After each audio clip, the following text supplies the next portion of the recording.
తాకట్లో ఉన్న మీ బంగారాన్ని విడిపించి ఆ రోజు ఆన్లైన్ రేటుకి కొంటాం. Sharma gold company. అందరికీ నమస్కారం. నేను Swarupa Potlapalli. Welcome to Suman TV.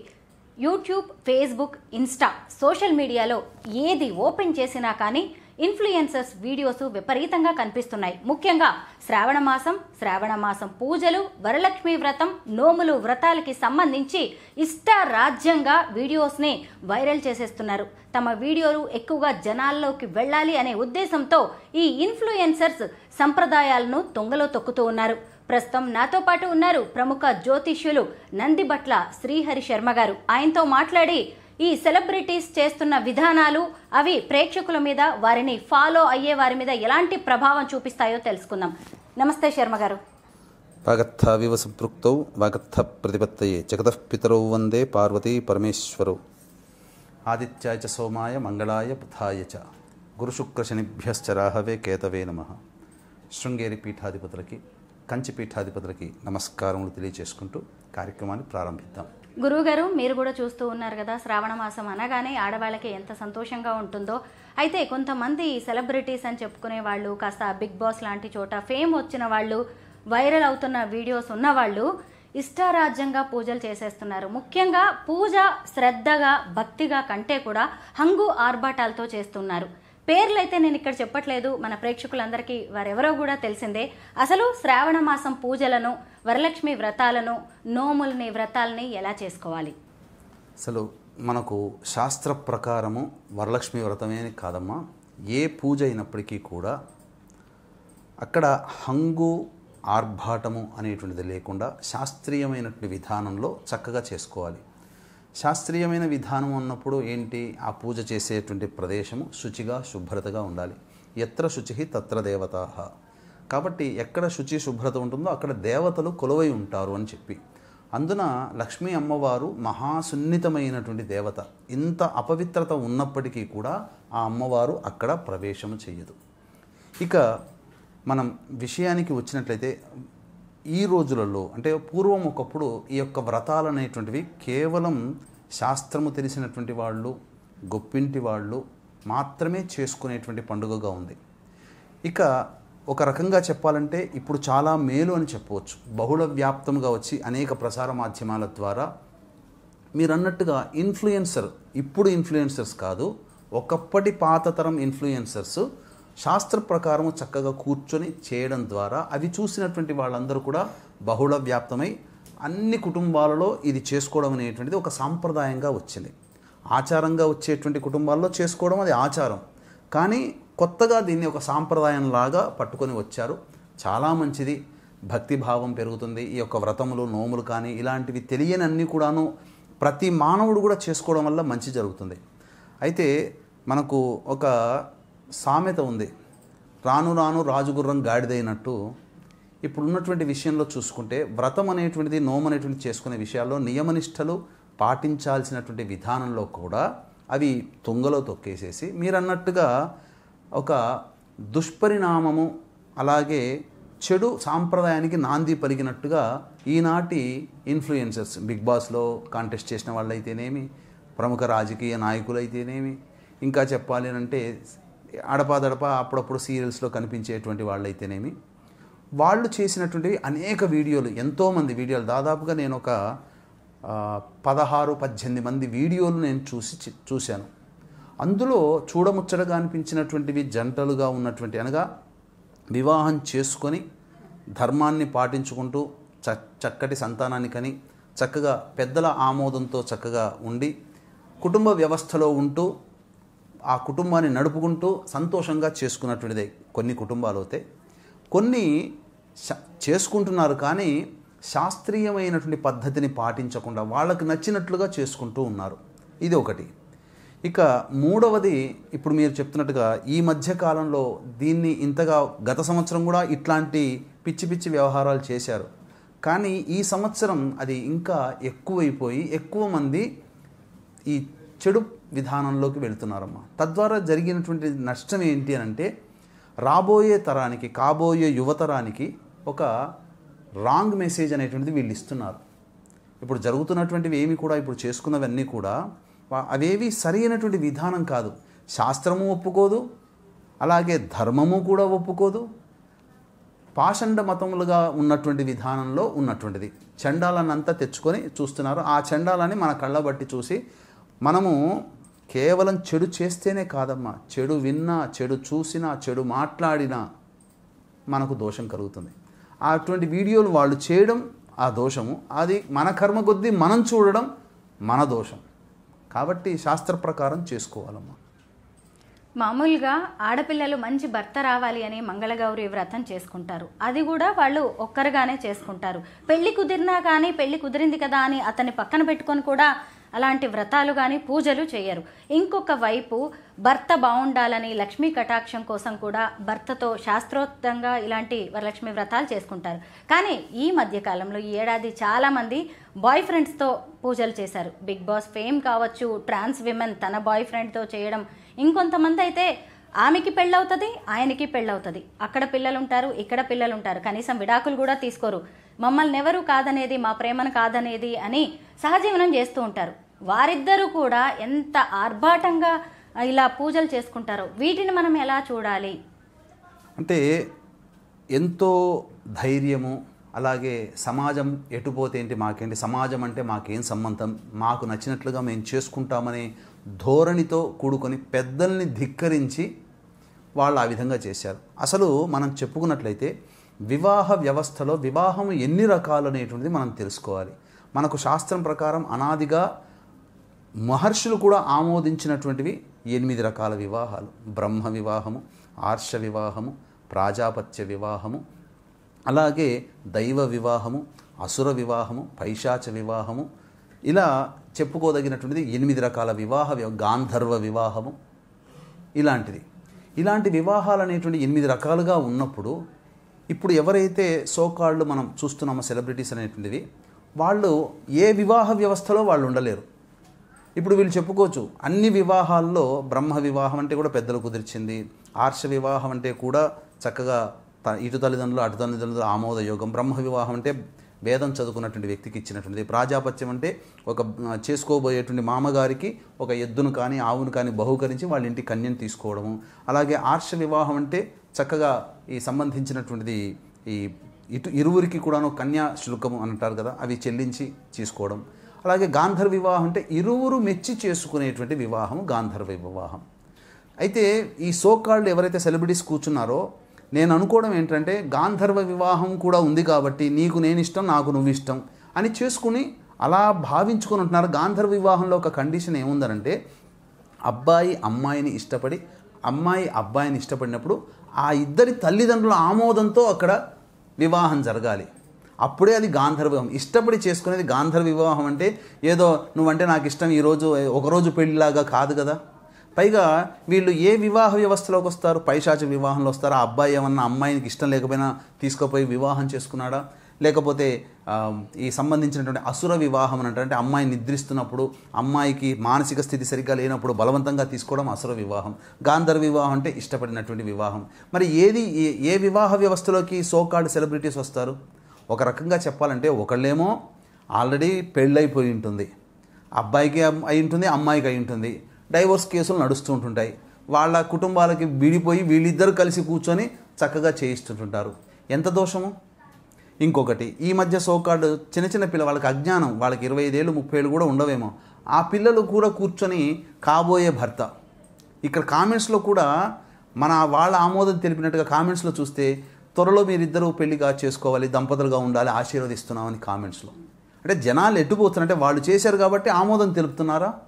ఇంకొకటి ఇది పక్కా ఒక రకంగా చెప్పాలంటే వివాహ వ్యవస్థ కిందికి రాదు. వివాహం కాకుండా నువ్వు లివింగ్ రిలేషన్స్లో ఉండి ఒక వ్యక్తి, అమ్మాయి కావచ్చు అబ్బాయి కావచ్చు, అమ్మాయి చేసుకునేటువంటి పూజా విధానంలో ఎలా కూర్చొని ఆ అబ్బాయిని పక్కన పెట్టుకుంటుంది? ఏ గోత్రం చెబుతుంది? చెప్పుకునేప్పుడు గోత్రం అంటూ ఉండాలి కదా. పుట్టింటి గోత్రం చెప్తుందా, లేకపోతే లివింగ్ రిలేషన్స్లో ఉన్న అబ్బాయి గోత్రం చెప్తుందా? ఏ గోత్రం చెప్పి చేయించుకుందా అమ్మాయిలు? ఇద్దరు ఫొటోస్ పెట్టుకున్నారు. తర్వాత ఇంకొకటి ఏంటంటే కన్యాదానం ఎక్కడ చేశాడు? అమ్మాయి తండ్రి అబ్బాయికి ఏమైనా కాళ్ళు గడి కన్యాదానం చేశాడా? లేదా అమ్మాయి తండ్రి వచ్చి మా అమ్మాయిని నీకు ఇస్తున్నానయ్యా అని చెప్పి ఆమె చెయ్యిని ఆ అబ్బాయి చేతిలో పెట్టి సాగనంపాడా తల్లిదండ్రులు? ఏదీ లేదే. మరి అది వివాహం ఎలా అవుతుంది? పక్కా వ్యభిచారం అవుతుంది. అంతకంటే ఇంకా వేరే మాట లేదమ్మా. ఇంకొకటి మీరు అన్నట్టుగా మొదలో చెప్పారు, వివాహం కాని అమ్మాయిలు మంగళగౌరి వ్రతం చేసుకుంటారు. వరలక్ష్మి వ్రతం మనకు పక్క సుస్పష్టముగా కథలోనే అమ్మవారు చెప్పింది. చారుమతి భర్త పిల్లలు కలిగి ఉండి అత్తమామల్ని ప్రేమిస్తూ అనురాగంతో వాళ్ళని ఆదరిస్తూ భర్త యందు అనురక్తిగా ఉండి పతివ్రత ధర్మాన్ని పాటిస్తూ సంతానాన్ని కని ఆ సంతానాన్ని వృద్ధి చేసుకుంటున్న సందర్భంలో ఆమె దినచర్యని సంతోషించినటువంటి మహాలక్ష్మి అమ్మవారు కలలో కనిపించి ఈ విధంగా చేసుకో చారుమతి అని చెప్పింది. అంటే అక్కడ పరిపూర్ణమైనటువంటి మహిళకి ఆ విధంగా స్వప్నంలో కనిపించింది. ఆమె కూడా తనతో పాటు ఉన్నటువంటి ఆ ఊళ్ళో ఉన్నటువంటి వివాహమైన అమ్మాయిలందరినీ పిలిపించి చేసుకుంది. వీళ్ళు చేసింది ఏంటి? వివాహం కాకుండా వరలక్ష్మి వ్రతం చేయడానికి లేదు. మీరు అన్నట్టుగా మంగళగౌరి వ్రతం చక్కటి అబ్బాయి లభించాలనే కోరికతో అమ్మాయి చేసుకోవాలి, అది కూడా కన్య చేసుకోవాలి. మరి వీళ్ళు కన్య కిందికి వస్తారా? వీళ్ళు లివింగ్ రిలేషన్స్లో ఉన్నప్పుడు కన్యత్వాన్ని కోల్పోతారు కదా. మరి వీళ్ళు కన్యలు ఎలా అవుతారు? పోనీ వివాహం చేసుకుంది మహిళ అని అనడానికి కూడా లేదు, వివాహం కాలేదు అంటే వీళ్ళకంటూ కొత్తగా ఒక పదాన్ని కనిపెట్టాలి. ఇప్పుడున్నటువంటి శాస్త్రజ్ఞులు కానీ ధర్మాన్ని చెప్పేవాళ్ళు కానీ వాళ్ళు ఎవరో ఒకళ్ళు ఈ లివింగ్ రిలేషన్స్లో ఉండి అటు కన్యగా కాకుండా అటు పెళ్ళైన అమ్మాయిలాగా కాకుండా మధ్యస్థంగా ఉన్న వాళ్ళ కోసం ఒక కొత్త పదాన్ని కనిపెట్టాలి. ఆ కాలంలో ఇవి లేవు కదా. పైగా చేసుకునేటువంటి విధానంలో కూడా జుట్టు విరబూసుకొని చేసుకోవడం ఎంతవరకు కరెక్టు?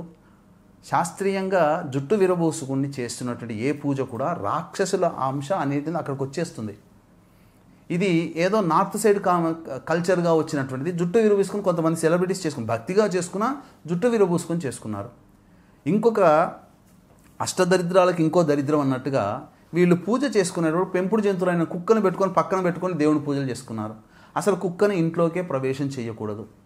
మనం భోజనం చేస్తున్న సందర్భంలో కుక్క చూసినా అది అశుద్ధమైపోతుంది. అది శాస్త్రంలో చెప్పబడింది, నేను చెప్పింది కాదమ్మా. ఒకసారి శాస్త్రాన్ని తిరిగేస్తే అప్పుడు తెలుస్తుంది. ఎక్కడా కూడా కుక్కలు పెంచుకున్న దాఖలాలు ఉన్నాయా? రాజులు రాణులు కూడా. ఇప్పుడు కుక్కలు ఇప్పటి వాటి కావు కదా. పాండవులకి స్వర్గారోహణంలో కుక్క వెంటాడుతూ వచ్చింది అంతవరకే, యముడి రూపంలో. మరి వాళ్ళందరూ కుక్కలను పెంచుకున్నారా? రామాయణంలో ఉందా? భాగవతంలో ఉందా? భారతంలో ఉందా? ఈ కుక్కలు ఈ మధ్యనే 19th సెంచరీలో పుట్టాయా విశ్వాసంగా ఉండడానికి? యుగాల నుంచి ఉంది కదా. ఎందుకు కుక్కను దూరంగా పెట్టంటే శాస్త్ర ప్రకారం అది సంబంధము కాదు, పవిత్రత కోల్పోతారు. అన్నిటికంటే ముఖ్యంగా ఏంటంటే ఆ చక్కగా ఒళ్ళో పెట్టుకొని అమ్మవారి పూజలు చేస్తుంది ఆ అమ్మాయి కుక్కలతో పెట్టుకొని. ఏంటా పిచ్చి, ఎంత దరిద్రము. పోనీ ఇంకొకటి, ఈ చారుమతి అనేటువంటి కథ ద్వారానే మనం అన్నీ తెలుసుకుందాం. ఏంటి అనంటే బాయనం ఇచ్చేటప్పుడు చక్కగా ముత్తైదు యొక్క ఆశీర్వచనం తీసుకోవాలి. ఎవరికి ఇచ్చిందండి ఆవిడ? చాలామంది చూశాను, చిన్న చిన్న పిల్లలు. వాళ్ళకి వాయనం ఇవ్వడం ఏంటండి? వాయనం అనేటువంటిది వివాహమైన ఉన్నటువంటి మహిళకి ఇవ్వాలి, ముత్తైదులకు ఇవ్వాలి. వీళ్ళకి పిలిపించి వాయనం ఇవ్వడం ఏంటి అంటే ఏదో అలంకరణ చేసి ఏదో మీరు అన్నట్టుగా హంగు ఆర్భాటాలతో కేవలం ధనపరమైనటువంటి వాంఛతో లేదా నేను చేసుకుంటున్నాను మీరు కూడా ఈ బాటలో నడవండి అని చెప్పి 10 మంది పిల్లల్ని చెడగొట్టడానికి చేస్తున్నారు. సమాజాన్ని భ్రష్టు పట్టించడానికి ఈ రకమైనటువంటి పాడు పద్ధతుల్ని పాటిస్తున్నారు. అసలు ఆమోదం చేయకూడదు. ఎప్పుడైతే ఇలా వైరల్ అయిందో ఆ అమ్మాయి తన ఇష్టాల నుంచి ఆ ఫోటోలన్నీ తీసేసింది. మిగతా వాళ్ళు ఊరుకుంటారా? డౌన్లోడ్ పెట్టుకొని ఇలా చేసుకున్నారు అలా చేసుకున్నారు అని చెప్పి వైరల్ చేశారు. కానీ ఆమె ఇన్స్టాలో అసలు ఆ ఫోటోలే లేవు తీసి చూస్తే. కాబట్టి ఇది సరైనటువంటి చర్య అయితే కాదమ్మా. ముఖ్యంగా చెప్పాలి అని అంటే ఈ వరలక్ష్మి వ్రతాన్ని ఎందుకు చేస్తాము? లక్ష్మీ అమ్మవారి యొక్క అనుగ్రహం కలగడం. లక్ష్మి అంటే కేవలం డబ్బనే కాదమ్మా. నవగ్రహాల్లో శుక్రుడికి అధిష్టాన దేవత ఎవరు? లక్ష్మీదేవి. ఈ లక్ష్మీదేవి యొక్క అనుగ్రహం కలగడం వల్ల శుక్రుడి యొక్క అనుగ్రహం కలుగుతుంది. శుక్రుడి అనుగ్రహం కలిగితే ఏమవుతుంది?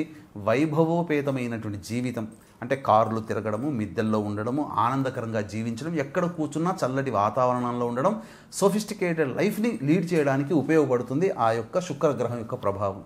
ఇంకా శుక్రుడు ఏం చేస్తాడు? ఆ శుక్రుడు చక్కటి వివాహాన్ని కలగచేస్తాడు. వివాహం కావలసిన వాళ్ళు శుక్రుని యొక్క అనుగ్రహం పొందాలి కాబట్టి చక్కటి దాంపత్యాన్ని ఇస్తాడు.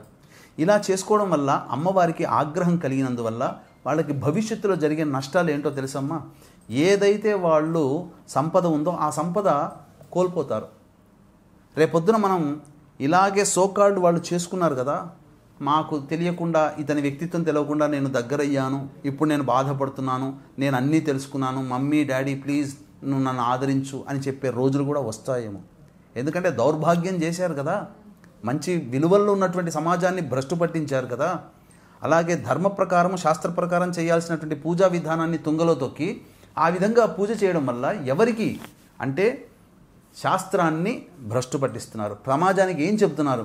ఇప్పుడు ఎవరైనా కానీ వచ్చిన వాళ్ళందరూ ఎవరైనా ఒక భర్తగా భార్యగా ఎవరైనా ఆమోదిస్తారా? ఎంత బైకి నవ్వుకుంటూ వచ్చినా లోపల మాత్రం వీళ్ళిద్దరూ ఇలా ఉండి చచ్చారు అని చెప్పి బాధపడతారు. దీనికన్నా హోటల్లో ఉండడం మంచిది కదమ్మా. ఇంకా చెప్పాలేనంటే సాధారణమైనటువంటి వ్యవస్థ కాదు, ఇది ఒక దుర్వ్యవస్థ.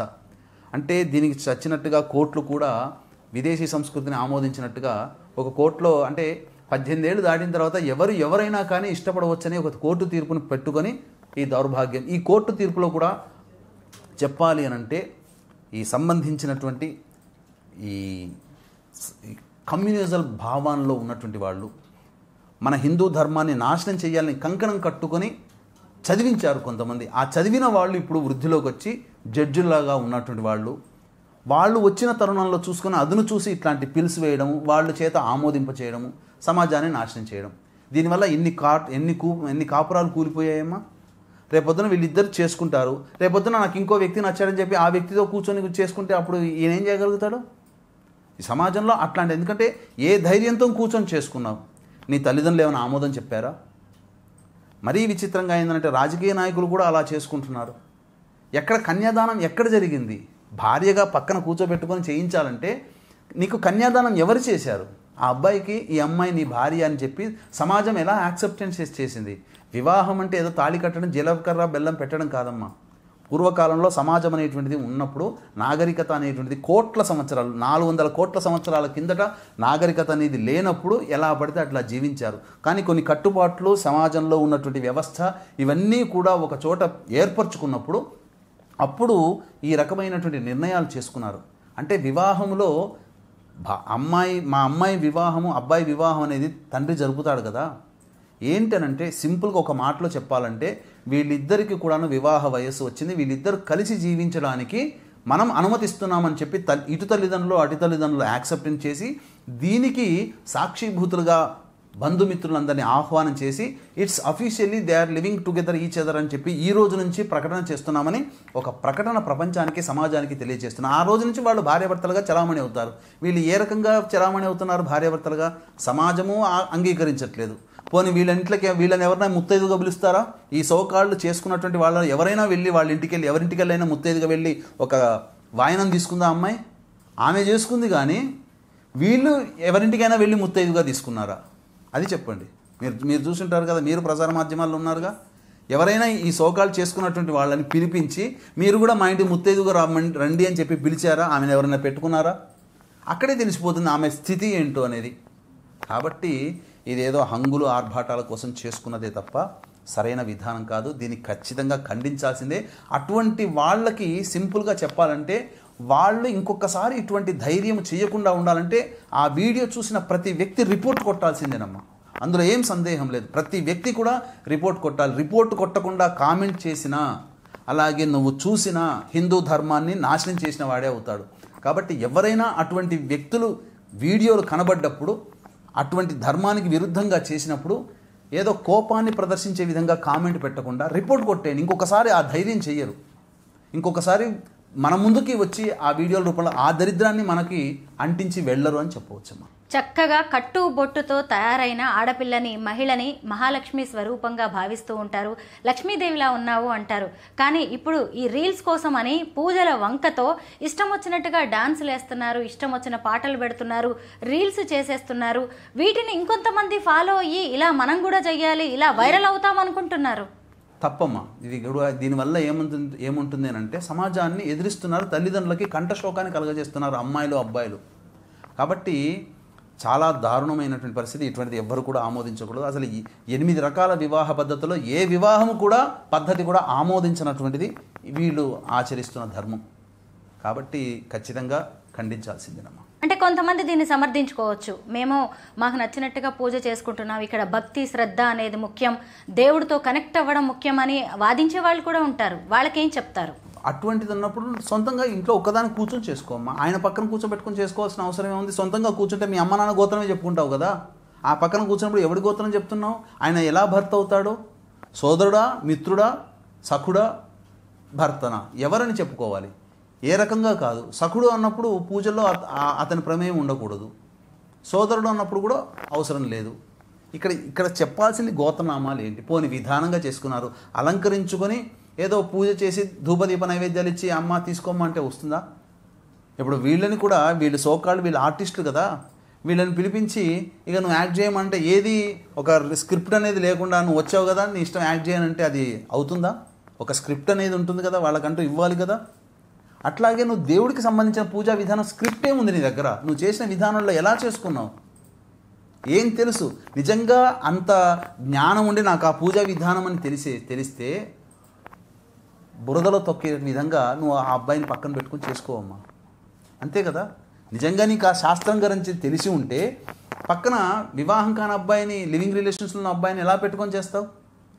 అలాగే అంటే ఏంటి అనంటే ప్రతి వాళ్ళకి కూడా ధోరణి, ప్రశ్నించే ధోరణి కన్నా ఎదిరించే ధోరణి ఎక్కువైపోయింది ఇప్పుడు. ఒకప్పుడు ప్రశ్నించినా పర్వాలేదు, సమాధానం చెప్పడానికి ఎవడో కూడా ఉంటాడు నాలాంటోడు. కానీ ఎదిరించే ధోరణి ఉన్నప్పుడు ఏం చేస్తాం? కాబట్టి ఎవ్వరూ ఏం చేయలేం. అటువంటి వాళ్ళని సమాజం వెలివేయడం తప్ప ఇంకా వేరే మార్గం లేదమ్మా. చూశారు కదా మన ధర్మం శాస్త్రం ఏం చెబుతోందో. ఫేమస్ అవ్వాలని, పాపులర్ అవ్వాలని, తమ వీడియోస్ వైరల్ అవ్వాలని మన కట్టు బాట్లని, అలాగే ఆచారాలని, సంప్రదాయాలని దయచేసి మార్చేయకండి. మీరు ఖచ్చితంగా ఇన్ఫ్లుయెన్సర్స్, మీరు 10 మందిని ఇన్ఫ్లుయెన్స్ చేయగలరు. మిమ్మల్ని చూసి ఇంకొక 10 మంది మీ మార్గంలోకి వచ్చే అవకాశం ఉంది. మన సనాతన ధర్మం శతాబ్దాల నాటిది, 1000 ఏళ్ల నాటిది. దాన్ని కాపాడుకోవాల్సిన బాధ్యత కూడా మనం మీదే ఉంది.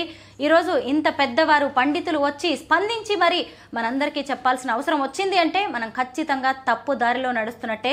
గురువుగారు ఈరోజు ఆ ఇన్ఫ్లుయెన్సర్స్, సెలబ్రిటీస్కే కాదు ఎంతో మంది కళ్ళు తెరిపించారు. మన ధర్మాన్ని ఎలా కాపాడుకోవాలో, శాస్త్రోక్తంగా పూజలు ఎలా చేసుకోవాలో చక్కగా వివరించారు. ధన్యవాదాలు. సర్వం శ్రీ ఉమామహేశ్వర పరబ్రహ్మార్పణమస్తు.